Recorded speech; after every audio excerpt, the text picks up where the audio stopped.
Bonjour, bonsoir Bandeko. J'espère que vous allez bien, ce que vous allez bien.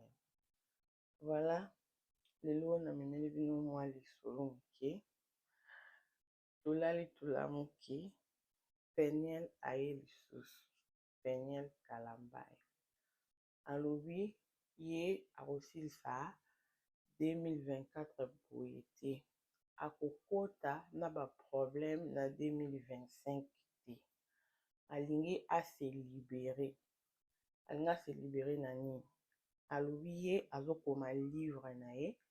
Na kati ya livre wana ekozala malamu te soki atiki kaka bongo bato bazala na makambo alobaka ya lokuta wana na ayebisaka bato ye moko alobi yango ya so boke na TikTok na ye bato baloba anglais bo comprendre po ye kuna ba video na ye nyonso ekoma na kaka na anglais.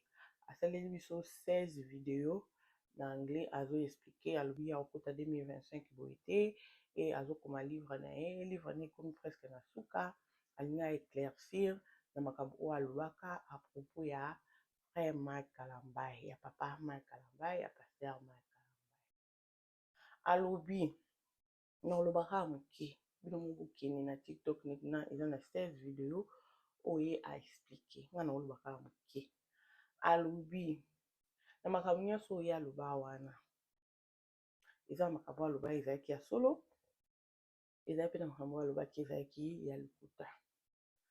Donc makambo oyo alobaki ezalaki ya lokuta ndenge alobaki ke o pasteur Marc Kalambai azalaki violent envers ye non alobi ezalaki ye nde moto abandaki kopousse pasteur Marc Kalambai akoma na violence envers ye.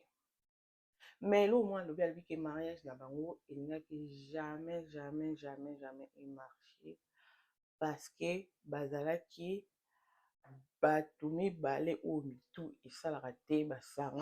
Donc yango wana nde esalaki ezala difficile mpona mariage na bango et marcher ensemble. Alobi bafoto oyo alakisaka wana ke ya frère Marc Kalambai ya pasteur Marc Kalambai abetaki wana oyo mokongoni ekomaka bleu wana ntango azalaki na zemi alobi ezalaki ya solo. Mais problème oyo esalaki ke pasteur Marc Kalambai akoma ti na niveau wana abete na modele oyo abetaki yani ezalaki ye moko nde motu aprovokaki parce que ye nde moto abandaki kobeta pasteur Mbala Kalambai moto alibusu par rapport ya makambo ye akutaki na telefone ya pasteur Marc Kalambai.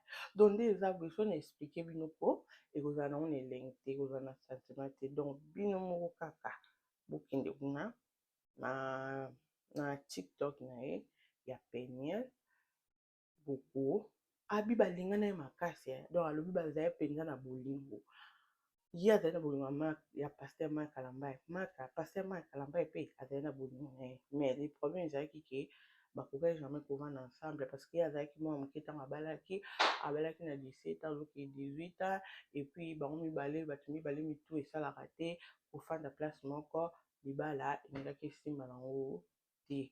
Mais à part wana pe ezalaki na makambo oyo abandaki kokuta na telefone ya pasteur Marc Kalambai so Marc Kalambai asali likambo ya kosotele akobeta ye omona mosu akolokotela ye libende moko ndenge abandaki koexplike na video moko kuna ntango bakendaki Lubumbashi pasteur Marc Kalambai efalaki abimisa album na ye epuis ntango bafandaki kuna ye akoti na fana pasteur Marc Kalambai ake kokuta biloko mbala moko alokoteli ye libende abandi koexplike po kosanga po kozotriche po nizotriche alokoteli ye libende mbala moko abandi kobeta ye abandi kobeta bandi donc bandi bokeka koluka. Merci.